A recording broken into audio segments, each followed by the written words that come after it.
तेही मला न सांगता आता काय सांगायचं राहिलं इथे? आणि सांगून तरी तुम्हाला काय उपयोग?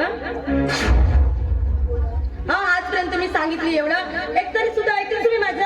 अजिबात तुम्ही ऐकलंच नाही ना, तर मग सांगून काय अर्थ आहे? प्रीती म्हणजे नेमकं म्हणायचं काय तुला? म्हणायचं काय म्हणजे मला या घरामध्ये राहायचं नाही. अगं हे प्रीती, अगं अशी का करतेस तू? अगं थोडी तरी ऍडजस्ट कर ना. ऍडजस्ट करू? या घरामध्ये ऍडजस्ट करू करू मला कंटाळा येऊन गेलाय. तुझे ते मायबाप नाही धड खायला देत, नाही धड या घरामध्ये जगू देत. हा या घरामध्ये रोज मी मोलकरी सारखी कामं करावं, त्यांची सेवा करावी, यासाठी तुम्ही असं लग्न केले? हा कधी बघावं मला टोचून टोचून बोलतात. प्रीती अगं काय बोलतेस याचं भान आहे का तुला? हे बघ प्रीती, अगं माझे आईबाप अगं याच संस्कृतीत वाढलेत ग. आणि भाकर तुकडा खाणारे माझे मायबाप तुझ्या मनासारखं कुठून आणून देणार तुला? हो त्याच सोडावं, पण तुमचं काम नाही का? माझी बायको काय खाते, कुठं आहे, कशी तब्येत आहे, काय आहे, याच्याकडे अजिबात लक्ष नाही द्यायचं. आणि विचार नाही.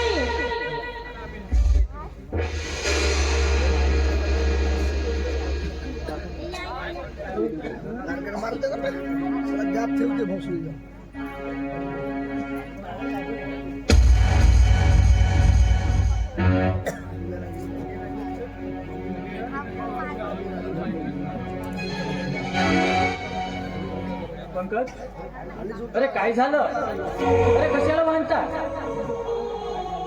काय झालं? उलट मला विचारताय तुम्ही काय झालं? या घरामध्ये छळ करताय माझं तुम्ही, पण यापुढे मला या घरामध्ये राहायचं नाहीये. आणि या घरामध्ये माझं आयुष्य मला बरबाद करायचं नाहीये. हे बघ पोरी, अगं समाजात जगाची एक रीत असते आणि माझ्या पोराला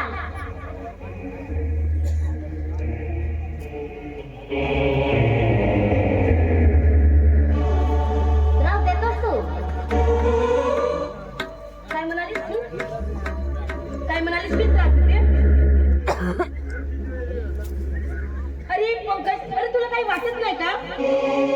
त्रास देते म्हणून विचार, तुला काही वाटत नाही? बोल ना. अरे पंकज, मी तुला विचारताय, बोल.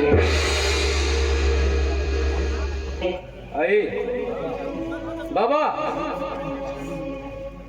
हो मी हिच्या आवडी निवडी तुम्हाला अगोदरच सांगितल्या होत्या. तरी तुम्ही तिला परक्याची वागणूक दिलीत.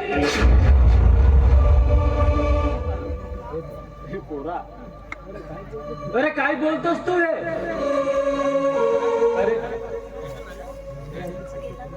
अरे हे आमच्या पोटच्या पोरीसारखी आहे, या घरची लाडकी सून आहे आणि आम्ही तिला त्रास देतो.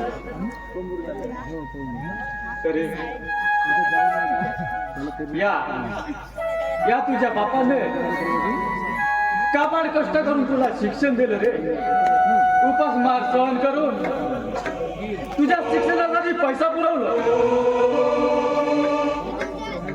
पण आज शिकून सावरून मोठा झाला, तुला नोकरी लागली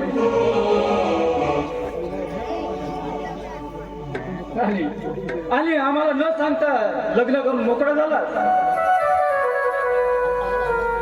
अरे हे सर्व सहन केलं रे आम्ही, पण आज नाहक आरोप करून आमच्या हृदयावर घाव घातलं रे बोरा.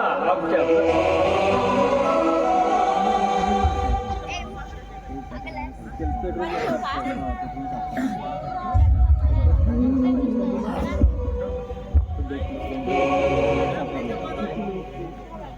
मी काय म्हणते, चला माझ्यासोबत चलवा.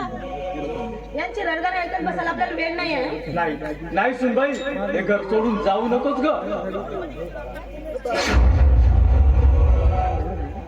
अरे हवं रे तिला. नाही थांबणार ती आता. आणि मी सुद्धा तुम्हाला बजावून सांगतोय की यापुढे मी सुद्धा या तुमच्या बाजार बसव्या घरात राहणार नाही.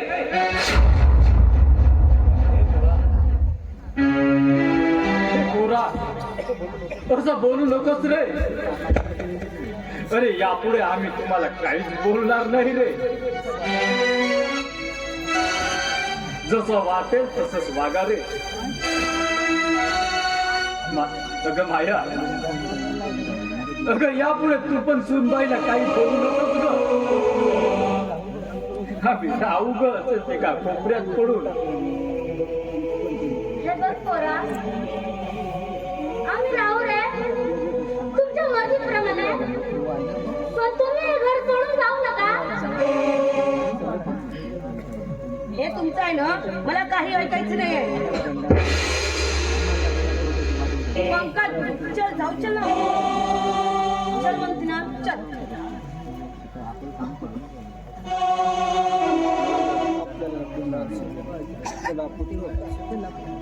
जीवनाच्या आया